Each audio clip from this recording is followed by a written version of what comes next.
Hello, everyone, to the MEC pod. That's right, it's us, casters. We're here to tell you about all the things that we love or don't love. My name's Travesty. Joining me here today. Was your pinky not extended, Shibby? You remind me of Count Chocula. That's exactly what I'm thinking of right now. Alright. That's all I could think of. I'm redoing it. No, I don't like it. You ruined it. Shibby, how are you doing? I'm doing good. It's nice and sunny. The weather is nice. We just got done with like nearly the second to last week of MEC, and there's been a lot. I think there's a lot to talk about. There's a lot to scrutinize that happened this weekend, so Yeah? I'm raring to get into it. Okay, well, Mac, how about you? Are you raring? I'm ready to go. Locked in, buckled, got my roller coaster belt strapped in, the little The seatbelt? Yep. That's what they're called. I hope you know that. They're just a seatbelt. Even the bar? Is the bar a seatbelt? Well, the bar is not. No. You said belt. I immediately thought of the seatbelt they put over. Right. Alright. You get a pass. On this one.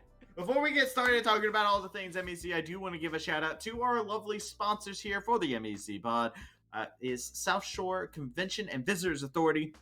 Looking for things to do and places to see along the South Shore with miles of beaches and unique attractions. The possibilities are endless. Go out and explore. Visit alongthesouthshore.com and start your planning now.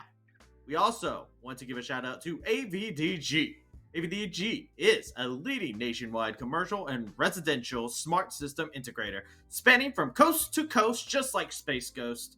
AVDG is able to meticulously design and engineer systems, provide expert technology design systems, professional installation, and world-class service across the U.S. Through distinctive designs, AVDG pioneers technology to empower end users to operate systems effortlessly, for improve connectivity, and position their investment for maximum long-term success. AVDG maintains and secures the success of their technologies through their extensive simplicity service division that works continuously to monitor, adjust, and prevent system errors. So, now that we've talked about our lovely sponsors that make sure we're able to talk about more MEC once we're off the weekend, let's go ahead and get things started. I got a little bit of a zinger real quick.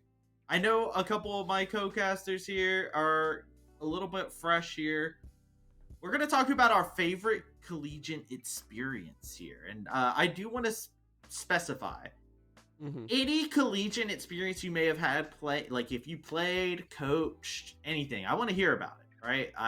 That's my conditions. That's my conditions. Right. I've talked for a bit. Mac, you look like you're ready. I'm going to go ahead and let's hear what you got. Well, it's pretty fresh for me. I just graduated this past spring from UNC. I'll say the unique experience of going to Chapel Hill, definitely rushing Franklin, is like my overall like favorite collegiate experience ever. But thinking back to just like how I got started with like the esports club, that was actually my first time casting ever. Was my first Game Fest my freshman year. I signed up late for the league tournament, and then I showed up. It was in the comp sci hall. We didn't have the gaming arena yet, so we just went into one like lecture hall and tried to stuff everybody in there. And there was like a reserve squad, and there was only 4 people that also signed up late, so we couldn't form a full late squad. So the TOs were like, well, we can't really help you out. You don't have, we don't want you 4v5ing out there. So, sorry, well, you guys can't play. But they were like sort of running a stream, and I was like, do you guys like, I don't want to this was my whole day. I was so excited. I wanted to be involved. And they were like, well, you can cast if you want to. And I was like, sure, why not? Yeah. And I think it was definitely a solo cast, and I was just rambling on and on. And I saw an ADC Thresh get a pentakill, And that it was just a lovely start to what has been an Wow. incredible experience of casting so far. That's a wild start, Mac. That is actually pretty wild. We had to start with something that crazy. Yep, Oh. that's how it started, man. That's the birth of Mac Dewey. You know what the good thing is? I don't have to follow that up. The person who does have to follow that up is Shibby. So Shibby, take it away. I honestly think it's just gonna be like every episode is just gonna be constant Shibby L's. Like I have another. So I earlier we were talking about it. I didn't have a collegiate esports season, but I did. And it wasn't in League. So it was back when Smash 4 came out. I think it was like 2014, Nice. 2015, right? I think Corrin just got released. Me and my friend, we used to play like all the time, right? You're in college, you've got time between classes, you eat pizza and you play Smash Bros. That's all you really do after class. Obviously, passing your classes is important too. So we decided to enter. We decided to enter our school's local tournament. Right? They have locals all the time. We thought we were pretty good. Like I thought I was like pretty decent. He thought he was pretty good. Like I was like, hey, we're like practicing. We're constantly playing each other. We enter with the buy-in. It's like $5 if you're a student, $10 if you're not a student. We absolutely get rolled in pools. Like I'm playing like Marth. I'm going against like a Corrin. Granted, we were broke college students, so we didn't have the DLC at all.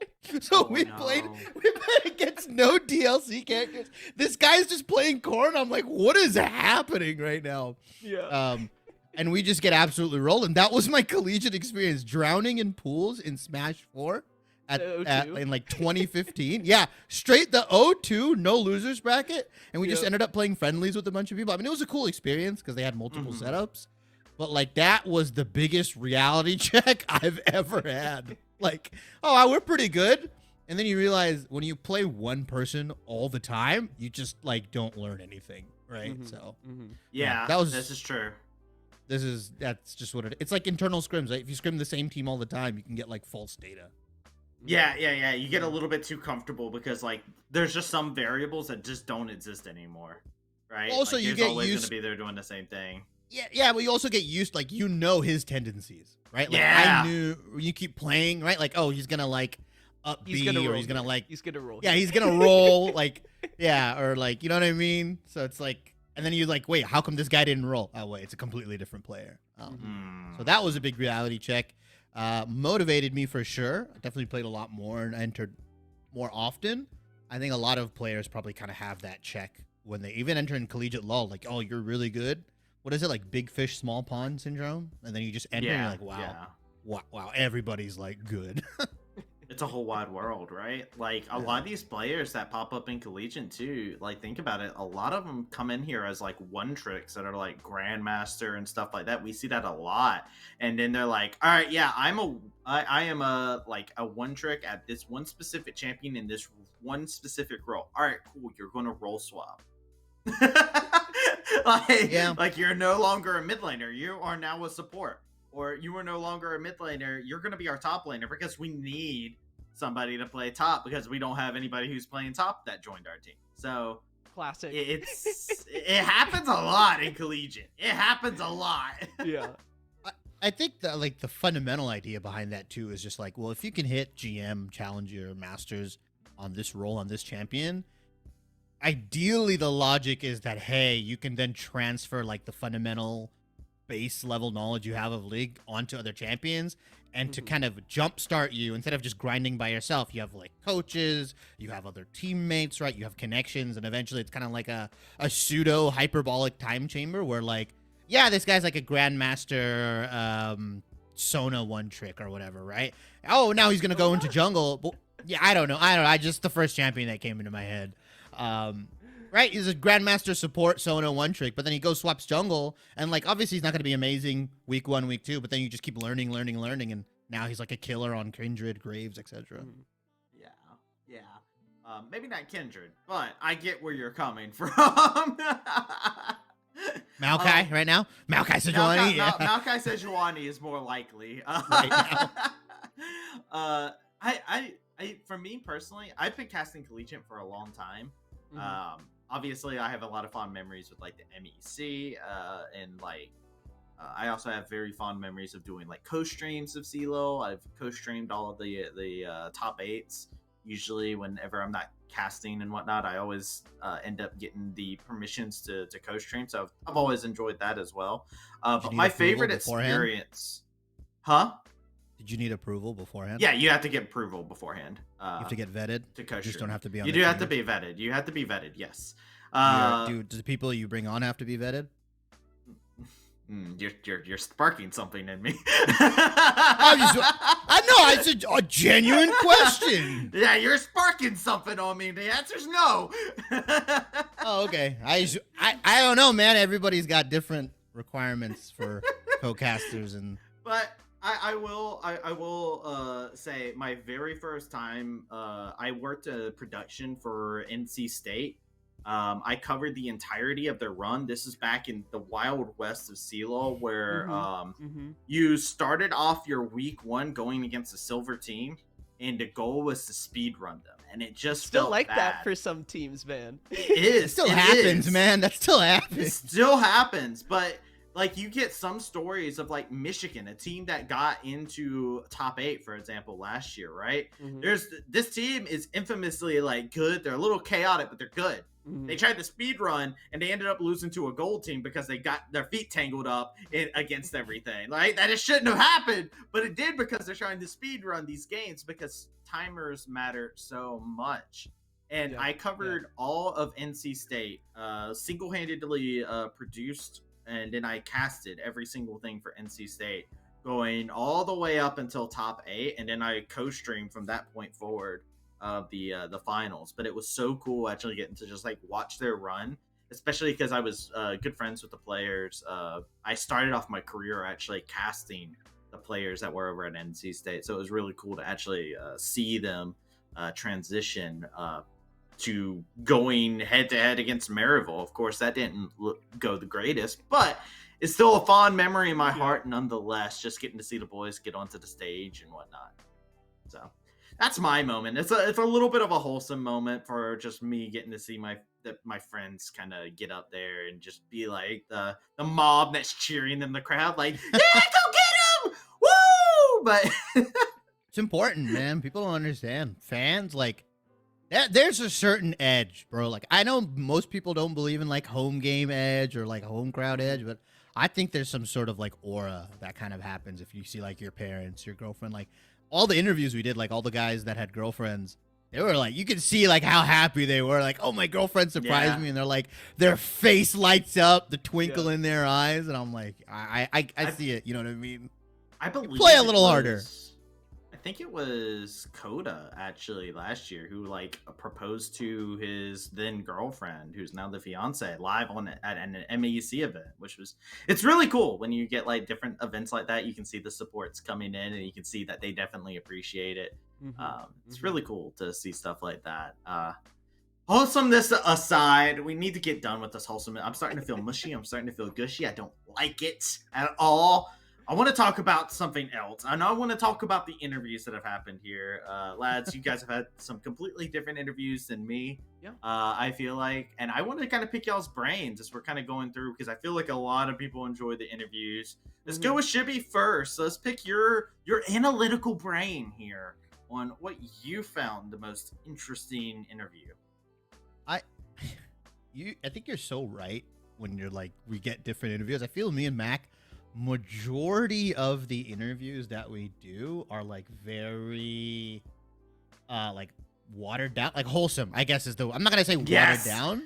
I'm not gonna say watered down, but it's just like as an interviewer, right? Like you kind of have to get some answers out of it, and like, you know, you got to kind of be a little bit spicy. Like I'll ask the question, like with Loveheart, I think a couple weeks ago, I asked him like, oh, who's the best MEC in the bot lane? Like obviously I'm intentionally doing something there, right? You want to have some sort of spice, because I think a lot of these players, a lot of players have ego, but they won't show it on stream. They're like they kind of have this like, oh, I'm actually like, I don't want to be like a crap talker, right? I want to do this, I don't want to do that. But given like, if you set the level for them, if you set the stage of like, hey, it's okay like to banter a little bit. Like that's what makes collegiate sports fun. It'll kind of bring it out of them, Mhm. right? Levi has no trouble. You don't got to bring it out of him.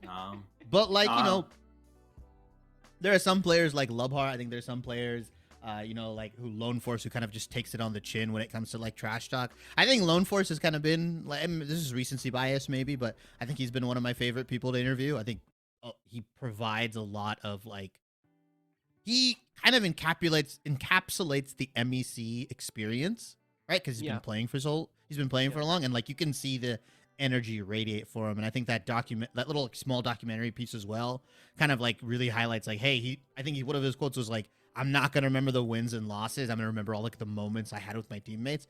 I think that's what the majority of MEC is about, right? That's kind of what it always is.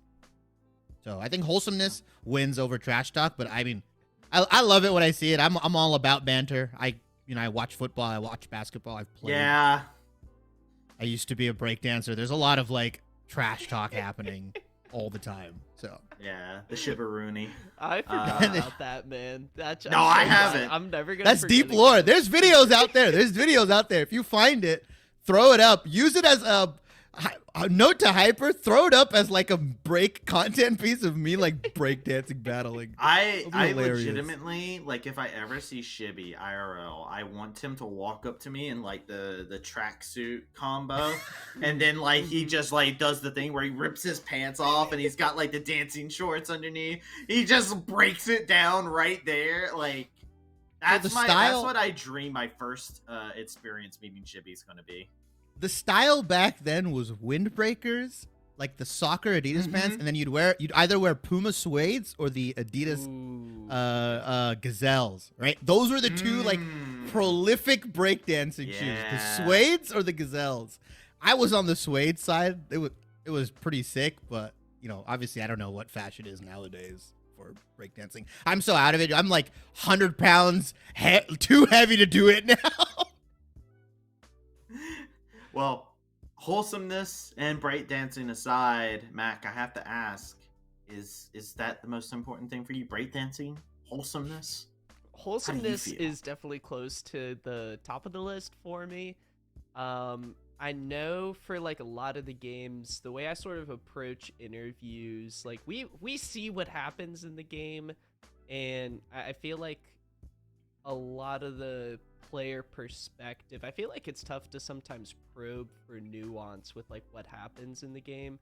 Like, you know, that gank happened, man, what'd you think? He's like, oh, I got ganked, man, I don't know what you want me to say. You know, so I enjoy, especially for the LAN events, inquiring about, you know, how they're going about enjoying their LAN experience, and you know, as a team, what the travel is like. I can't imagine just the fun they have being able to go to the different universities and visit the different campuses. And some people, you know, they get to do it multiple times, and maybe sometimes be able to establish some traditions. I know talking to, I think it was Lone Force on Saturday, mentioned how nice the hotels were for the Purdue Northwest LAN over the weekend. So that was really funny to hear. I know Trickster, talking to him and his experience of shifting from the UPL to CLOL, and getting to be able to establish those relationships over the course of a season, and in something like this, and with the experience that CLOL provides, I think being able to hear the players' perspectives on their overall teams has been my favorite sort of part of the interviews, that we get to sort of get insight into, you know, what sort of relationships are kind of being built over the course of our coverage of the MEC, which is super cool. I also really get to just seeing the esports arenas and the environments that they play in. Some of these schools are kind of cracked with their esports setups, man. So that's probably been my number 2 favorite thing, is getting to see some of the setups that the universities are able to provide. I do want to like go into it, and I love the way you bring it up, because I do think like the player is just the most important thing to learn about.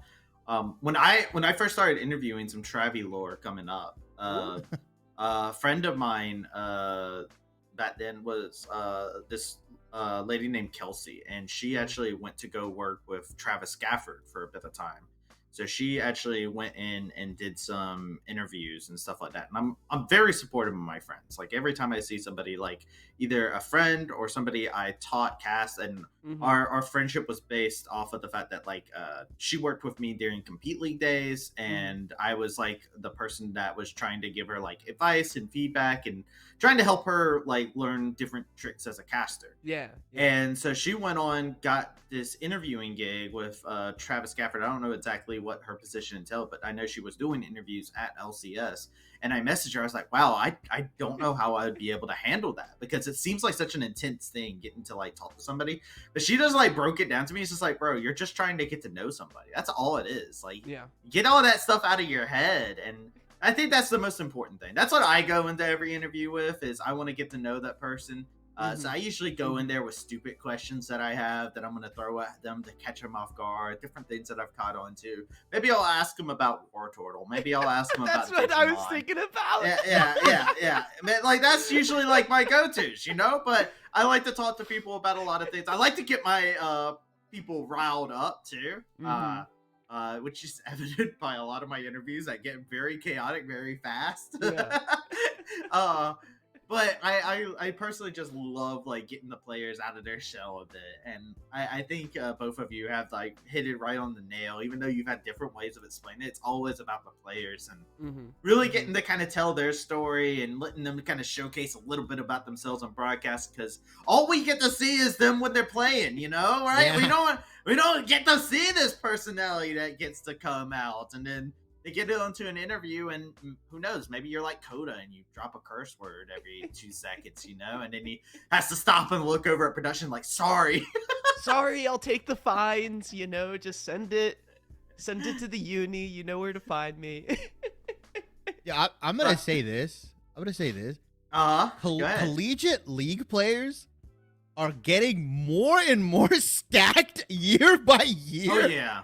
Like I'm not like, look, when Collegiate League was a thing, Travis, you remember Compete League as well. Like we're just a bunch of nerds, like really like the prototypical like nerdy dudes, right? But then like everything's kind of blended together. So now you've got like just these gym rat League of Legends nerd bros that are like, I'm gonna go scrim and then I'm gonna go like bench 225 real quick. I'm gonna go true. Max. It's crazy.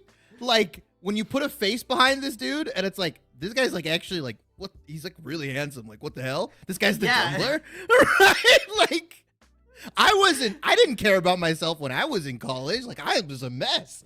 These guys have like really nice hair. These guys got really, like, their fits. Like, I'm Myron, bro. I'm Myron. Shimmy hops into the interview, is like, bro, my girlfriend's watching, please. Why did you show up looking so good?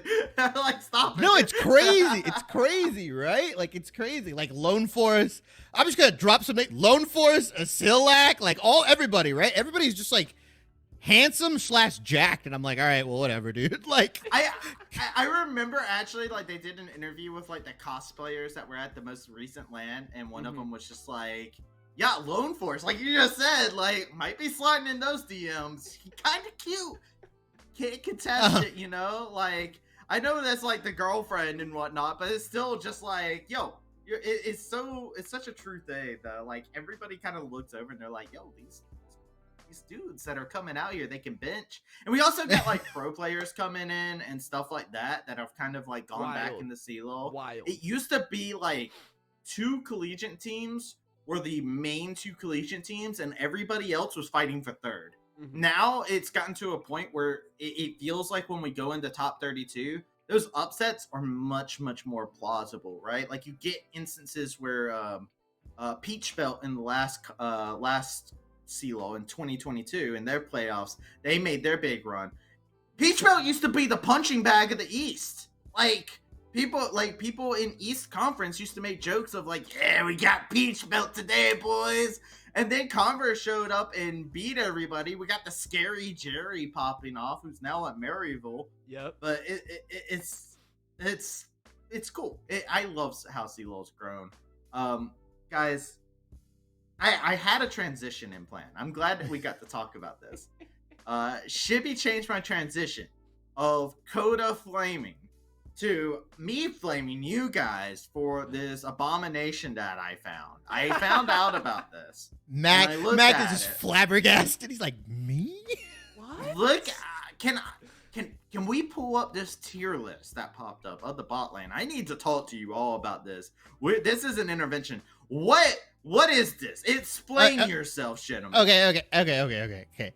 I am pretty much willing to die on this hill. I would say for 95% of this. I think, given the time constraints and given everything that was there, I think we may have got the pressure was Yeah, on. no, Hector pressure like, was "Guys, we got on. the next game. No, We yeah, gotta-" yeah. Just so you guys know, just if anybody's watching, how I would normally do a tier list if we were to do one. Like me and Mac didn't know we were doing one till that day. I would have probably met with Mac. We probably would have had like a sit down conversation for like probably an hour or two on like realistically what we think. I think given the circumstances, I think I'd only change one thing. Even then, it's how you view it, your methodology. I think jury and IC can probably be swapped out, Yeah. right? Yeah. But I think everything else, and like we said, After left we to saw right them play matters. Each other. Yeah. But also, I think order matters as well. And I think order-wise, considering what I view as, again, this is a duo lane, not just an AD carry lane. That's why I put like GVU at the top. But I'm willing to die like on 90% of this, 95% of this. Okay, that's fine. You can die on the sword. Mac, what about you? You dying on a sword today? Travesty. I'm curious how you would rate. No, how we don't try to did- back out of this. Now, how would you reorder it? How would you reorder it? Please tell me, Travis. Come on, the pressure's on now. Now you got it. You have a little bit more time. 10 than minutes me and on Mac. the clock. What do you do? Yeah, realistically, other than maybe the Drury IC change from left to right, ordering wise, what would you actually like make the case for? I think I know, but I want to hear it from you. Brave should be above GVU. Wow. So you think? Well, I think they should be on the same tier, to be honest. The reason why I say that, I say above, but I put them above GVU, but I still put them in the same tier. I Wait, still real- put them in S so tier. Real it'd quick, be Travesty, Ottawa left. How do you think we did out of 10?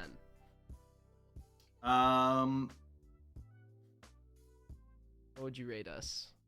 What tier would our tier list go in? Oh man. It's a strong B tier, I think. No, only I would B. put you I'll guys take in that. B tier. I'll take that. I would I'll put- take that. Is it I A would to put B? you- There's no S. Which, by the way, I think is slanderous that you guys named B tier FlyQuest tier. What, guys? I think G2 is better than FlyQuest. All All right, we can have this discussion after the. This is another Say. tier list. Yeah. Where's your anime Yeah. pride at? So you This is would, our so you would LCS put, podcast coming up soon. you would put Ottawa left to right. So you just put them at S tier, right? Because I thought I would I put was them under at the S tier. impression that we were only allowed to have one best duo. Yep. And when I think duo, I have to look at both the support and AD carry, and I think Pluto is playing a better game than Coda at the moment. And I think the thing that swings me as well, and you know what I'm going to refer to, Travis, is the game between Ottawa and GVU, where Levi even said it himself in the interview. He was set up for success, and he just couldn't carry the game. And that's where, like, I bring more credence to, if you get set back that far behind and you can still become relevant in the game and still be able to, like, play a contributing factor, which is what Mark did.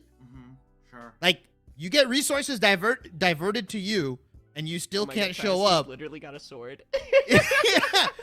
I would love Continue. No, it's okay. Sharpening it. I'm just checking it. I would love for Levi to prove me wrong this weekend. I think that would just bring more spice and bring more talk to the MEC.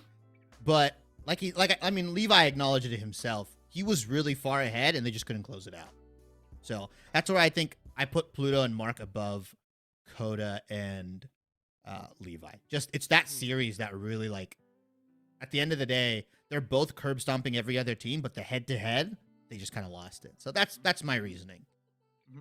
Same series that Nightstar, aka Mark Gonzalez, went like 0-6 in lane.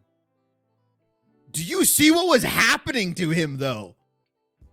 Trickster, he went 0-6 and got dumpstered in lane. Trickster ganked, cleared one camp, came back, cleared scuttle, came back. Dude, the pressure in that game, and if you're an AD carry, you're telling me any other AD carry with that kind of lead, like, and realistically.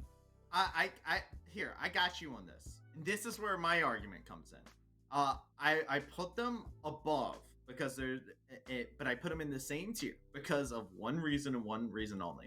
I think that they excel at things that the other AD carry doesn't excel at. I think both supports excel at things that the other support does not excel at.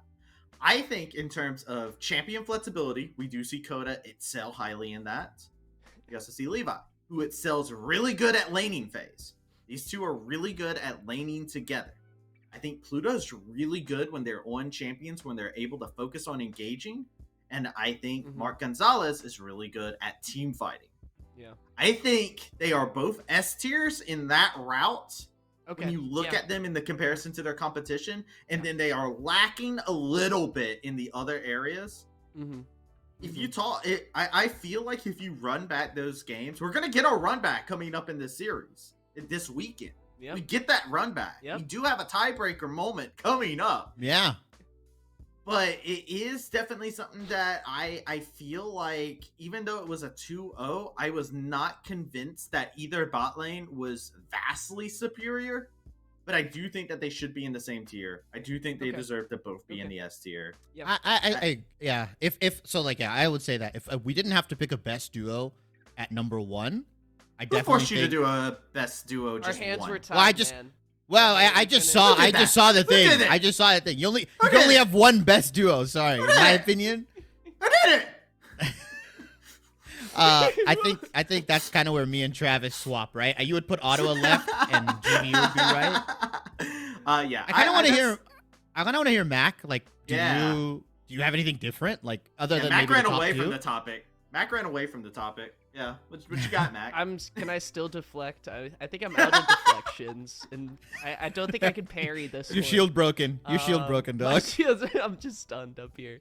In terms that happens of when we're what up here. I would change of the tier list, maybe I think clearly Ottawa and GVU are like the contenders for the top 2, and Illini and ONU have a lot of work to do. It's tough for Illini over the course of the LAN. Lubhart wasn't with them, and with Refugo in the bot lane, they took it to Kai and Cuz, which was just mind-blowing to me. So I'm kind of curious how that middle of the pack is within kind of the top 4.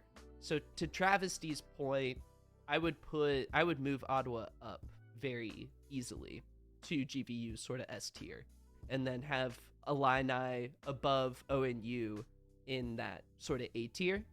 Keep probably Udon and Toponer in that B tier, but it's been a crazy season for Purdue Northwest. Briarcliff has been super fun to watch. Zolani and Belko, especially at the start of the season, I was super high on them.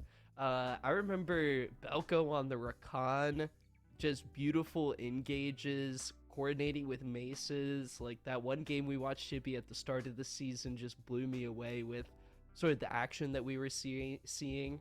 I would honestly, instead of swapping Drury and Illinois College, I would maybe put them both in the main tier. Oh yeah. I think that's fair actually. But the order would be Illinois Drury, like left to right. Yeah, for sure. Yeah. Especially after we watched them play. Yeah. Just this I think weekend, right after making the tier list. Yeah, I think BCU and Purdue have kind of had a really wonky roster swapping kind of shenanigans. Obviously, Purdue Northwest with the mid lane, and I think BCU just like they're literally their top half has played every single role, I I think for me, I think I'm pretty comfortable with VCU at that tier because I think Zolani and Belko, given on the right champions like the Zeri, the Rakan, they're pretty good. They're like really good. But I think off those champions, they really, to me, haven't shown as much carry potential as like Toponer and Udon have. And I think just like I said, I value map movement a lot for support. Like you hear me talk about it all the time. I think that's a very important skill. And I think there are supports that do that well. In my mind, unfortunately, I just like value that. That's like a pretty big skill to have. Laning, obviously, of course, it's important. Don't get me wrong, but I think playing that second jungler role is equally important because that's what changes games. I know that like people have criticized like some of the. I would say like Lone Force probably gets a little bit of criticism, but Lone Force has been a player that I've actually really enjoyed watching grow actually inside of MEC this season. We were talking about like the bottom half, and it's crazy. Our support pool is actually pretty cool. Lone Force's Rakan is actually pretty cool. I love the way that they've been roaming alongside with their jungler. They had a game where they had Sage Wabe in the jungle, and I was really a big fan of that move because that synergy felt like it was still there. Yeah.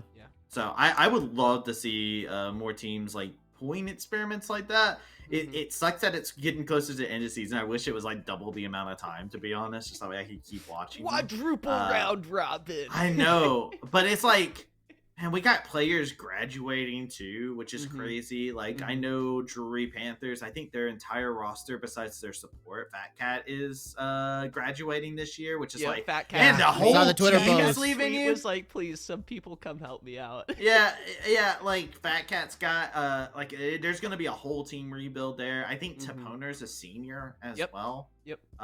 So there's just so many like talented players that I would love to be able to see more of, but we're only getting Fat one Cat more weekend and we leadership got playoffs. Yeah, I'm excited for the Fat Cat leadership because he's support, like right? Like Splinter he's meme.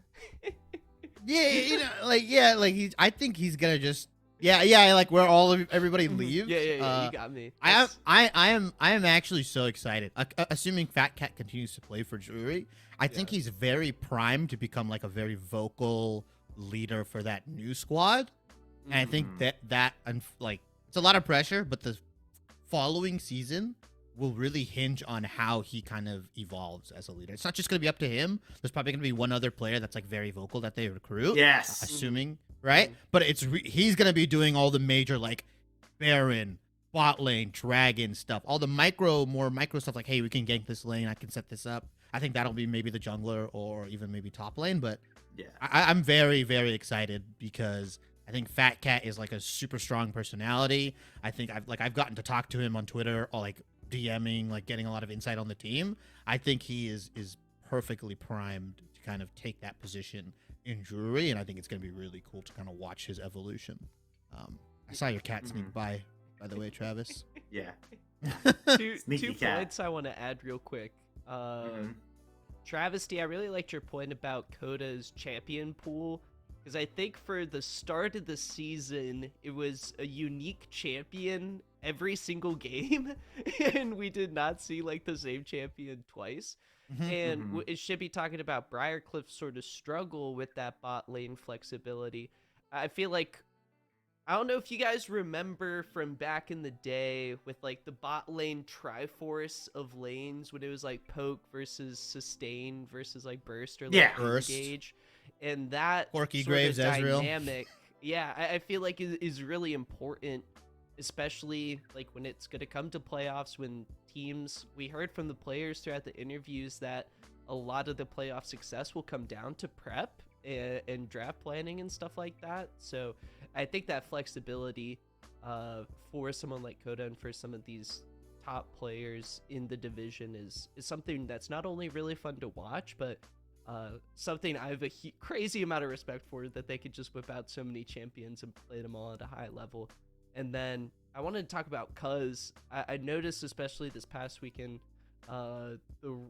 it was specifically the Karma plus Udyr combo. Cuz was literally just a second jungler with just running around, and it was absolutely hilarious just watching them just go crazy over the map with aggression and just have an absolute time, just ganking everyone, not being slowed down whatsoever, going underneath turrets. It was really fun to watch.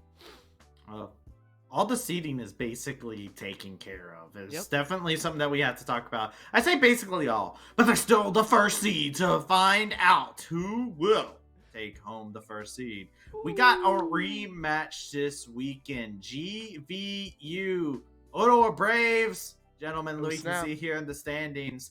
Everybody is locked into their position. ONU has already played their games for this weekend, actually. So there is no chance for them to actually catch up to Illinois. This is big.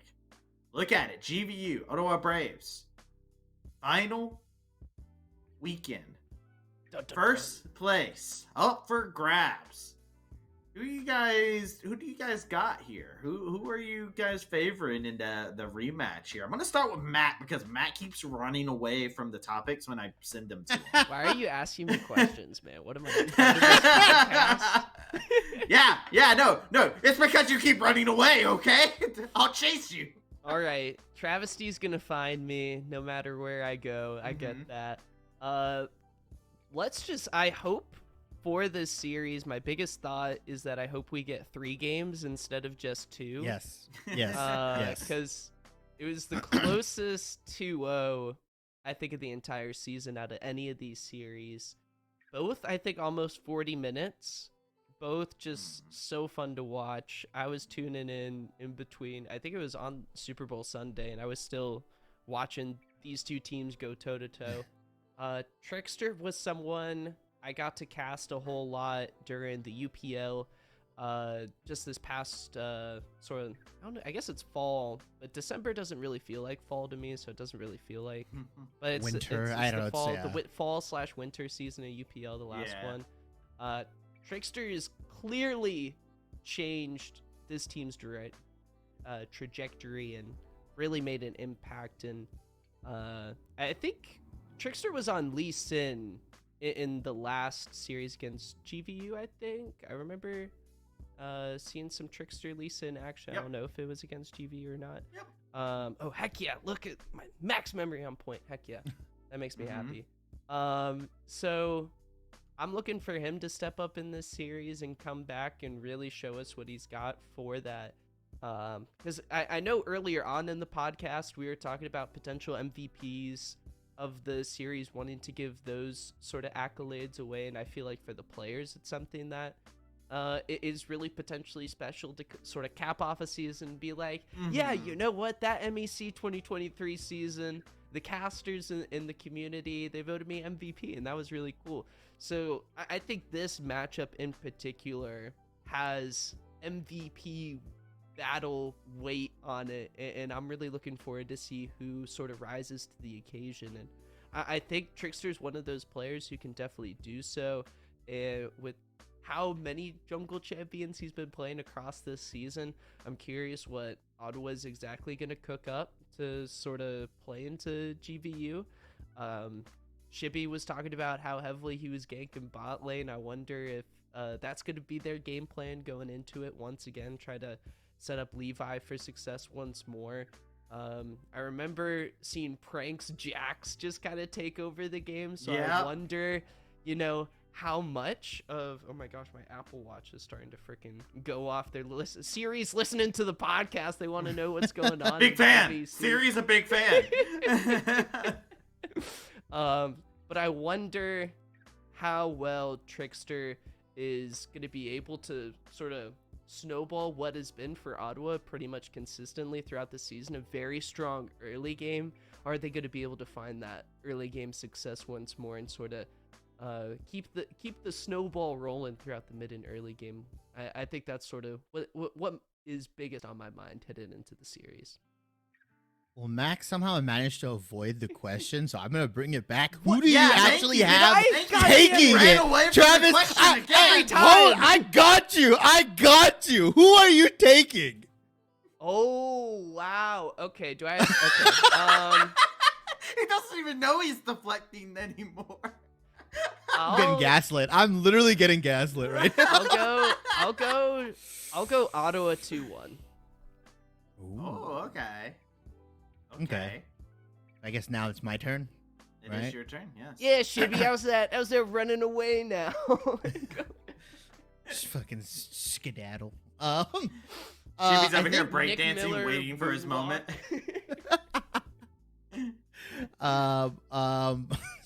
Sorry, I know you're in my ear right now. Apologies. I think kind of I'm not trying to be contrarian. I think actually the more important matchup in this series, which I think isn't getting highlighted enough. I don't think it was highlighted enough prior. I think is the mid lane matchup between Jinkall and Blonde. And it's like, Okay. why should be? Why do you say that? Well, Why? I feel like both of Tell me. these players. Yeah, I cast They're- that series. Insult me. Come on.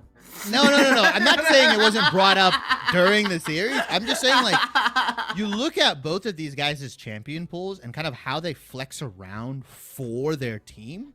Like, they both, like, it's like, so looking at Blonde and Jinkall's champion pool match, right? So they've got Syndra, they've got Orianna, they've got Lissandra.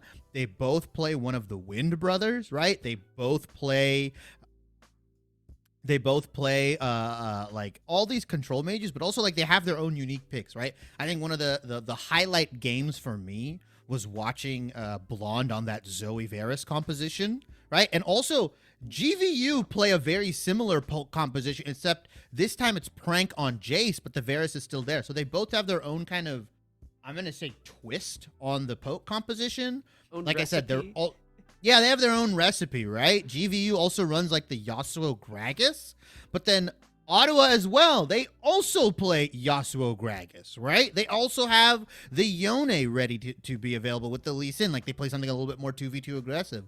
Like, I think the mid lane matchup and kind of who can get the better of the mirror, like not the mirror champions, but like more of like, oh, if you're going to take the Syndra, I'm going to play the Victor. Both of these guys know the matchup inside and out, right? They've both played opposite sides. Or if like you're going to take the Orianna, I'm going to take this. Or if you're going to take the Azir, I'll do this, right? If you're going to take the Yasuo, I'm going to take X amount. I think the mid lane matchup is where this game is going to hinge on, because I don't think Ottawa's just going to come in and slam bot again like that. The meta's changing as well, right? Yumi's coming back in. I don't know if she's going to be enabled because of she had the massive rework. I think she'll be actually disabled this week, assuming she goes the same ASOL route. But like, engaged champions are very meta. Jungle is being kind of, I would say, buffed for punishing, right? So Trickster, who's I think in my opinion one of the best junglers in the league, he can punish, bad pathing a little bit more, because now you do the same amount of damage to enemy jungle camps. You're not nerfed. So I think there's a lot of things to kind of play around with. I think top lane is going to be really cool to watch Killian and Prank, don't get me wrong. But I think Jinkall and Blonde, that is what's going to turn the game. And you're going to see like the winning team, more often than not, is going to have the better mid laner in this scenario. I think mid lane's too important right now. It's also interesting that you bring that up, because they're both really proficient team fighters, right? Like, they do play a lot of team 100%. champions. Yeah. The champion that I've been interested in the most when I've been following Jinkall has been the Talia gameplay, because they play Talia really clean, right? There's no way of their seismic shoves and everything have been very clean. They've been good at team fighting with this champion. But I always get infuriated because the Weaver's Wall actually doesn't come out in the laning phase. They save it until objective fights, and it's kind of so annoying. It's the interesting thing, and I want to bring up this dynamic because you guys have gone really specific into the player versus player. We talked about like the bot lane versus each other and all this other stuff.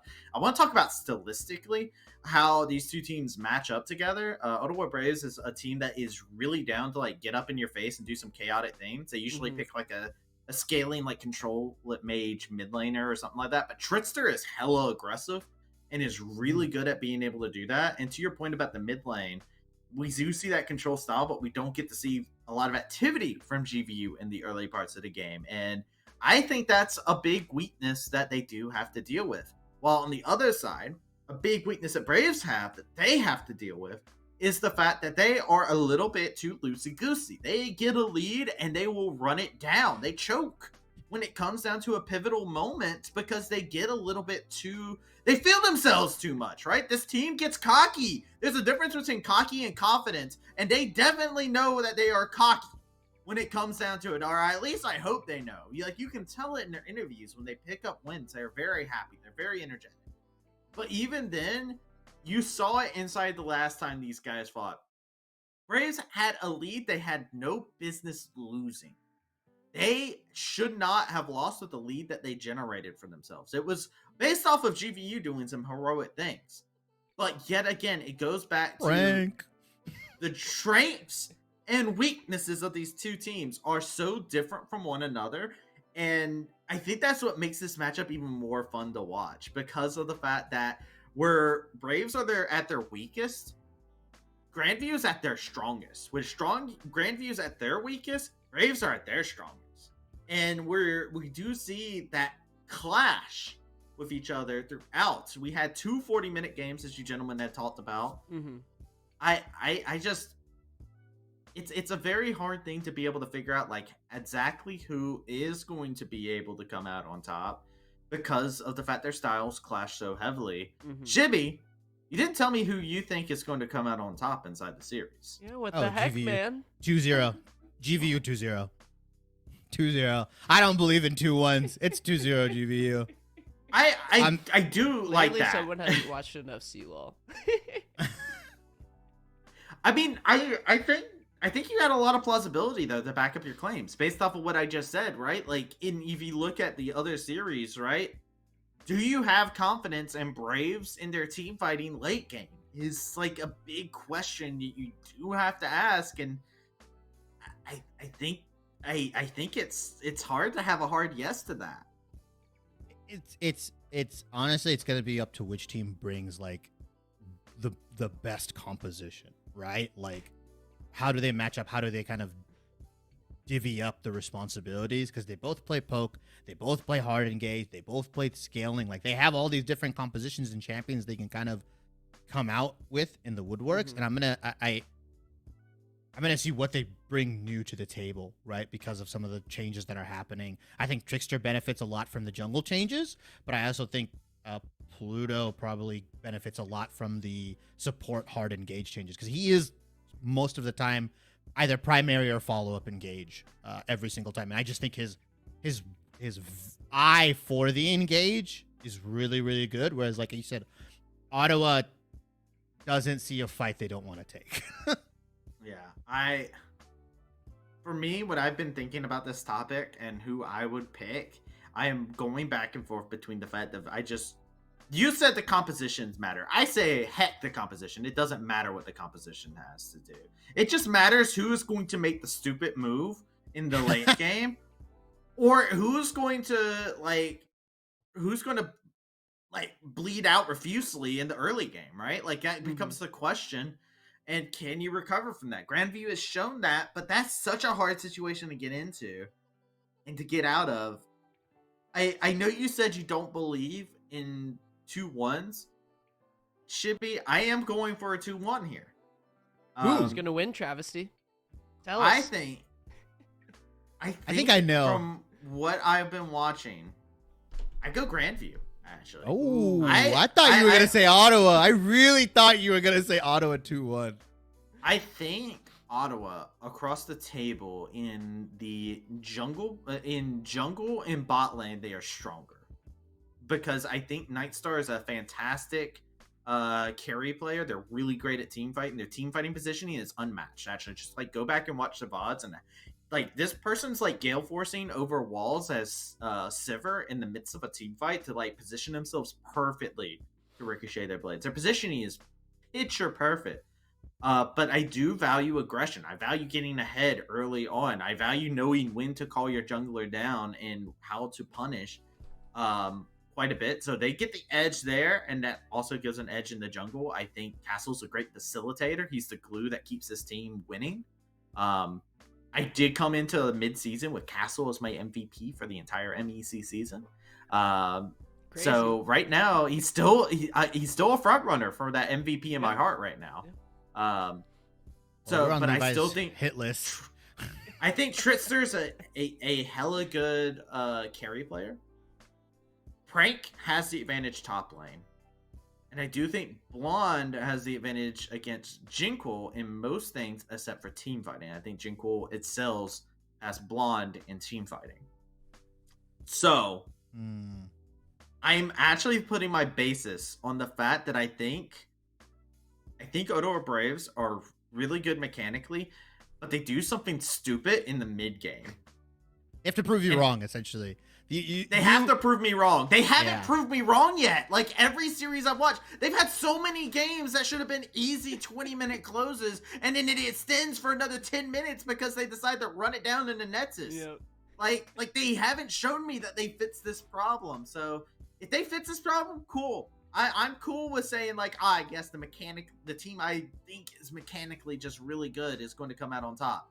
But right now, I think GVU is just a whole picture. I think their coaching staff is also good to credit here for they have given this team a great play style to play that nobody's been able to exploit except for one team inside the MEC, which is also a team fighting team, which is Illinois. Yep. Well, Like- I think we've beaten the topic here. I think the hype is made, Travis. I think we just have to wait. I believe you get to cast this series. Lucky dog. You lucky lucky dog, duck. you. You lucky duck. Another So- good GVU versus OU series. Let's go. I think we're good. I think I'm pretty happy with how we've set it up, and so now you just gotta wait until Saturday. Woo! Yeah, so when we're going to go ahead and close things out here. Close down shop. Shout outs to everybody who is watching and is continuing to watch. Make sure you check out the games that are happening. We got some fun ones starting off on Saturday. Our first game is actually, because like I was talking about earlier, ONU already played their games this weekend. So our first game starts at 1 p.m. Central Time. With you guys get to sleep a little bit, gain your sleep. But it will start off with Briarcliff University taking on UIUC. So they will be able to contend against one another to start things off. And at the end of the day, that series that we've been talking about is coming around the corner with Ottawa taking on Grandview. So you will not want to miss that. Towards the end of the day, I'll be there. But that's it for us here on to MEC Pod. And shout outs to AVDG and South Shore Convention and Visitors Authority for making sure that we're able to spend this extra time talking. Yeah, they're the real ones. They give me extra time to flame Shibby to their face, besides just in the cast where I'm not around Shibby at all. So I appreciate this. Thank you for giving me a platform to flame the boy that needs it. And shout out to everybody watching. You all have yourselves a great one. This podcast over. I don't have to run away this time. I'm just going to wait until the screen blurs or something. I don't know. Bye.